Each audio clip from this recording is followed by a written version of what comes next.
Mga kalakay! Yan. Naalala niyo kahapon yung ginawa sa akin ni Bakit na ginising niya ako sa pamamagitan ng yung panty niya na may lagay niya patis. Ang baong sakit sa inyo ako. Naku, it's time naman ngayon mga kalakay. Nakaisip ako ng panggaganti ko. It's time. It's my revenge day mga kalakay. Eto, kumuha ako ng tulog pa siya. Champurado mga kalakay.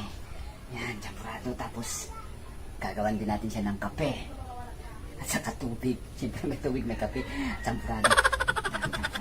Lagyan natin ng sili. Ito, lalagyan natin siling labuyo. Wala nga lang hinog.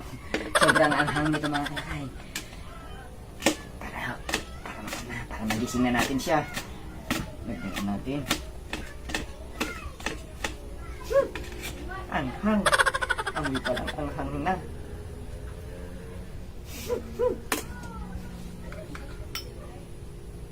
Tingnan natin.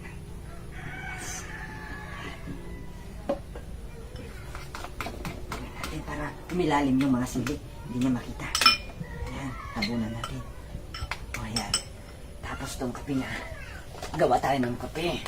Ayan, yan kasing ginawa mo sa akin Bakit ha. Makakaganti ako sa iyo ngayon dito. Ito ang lagay natin mga toyo. Ayan. Kulay kape. Habang tulog. Tapos, hihingi ulit na ng tubig. Siyempre yung tubig, lagyan natin ng sili. Hindi natin lalagay. Sausaw lang natin kasi manghang to. Para hindi niya makita walang sili. Ganon-ganon na lang natin. Yun o. Kasi manghang to. Pigain na lang natin yung anghang niya. Ayan. Anghang na yan. Ayan mga kalakay. Kisingin na natin si Bakit. Tawagin ko na. Sige na Bakit. Sige. Merinda na tayo. Ayan ang sa'yo. Ginawa na kita ng champurado sa kape. Ang ginawa mo, champurado? Titimpla rin ako ng sakin. Sige na.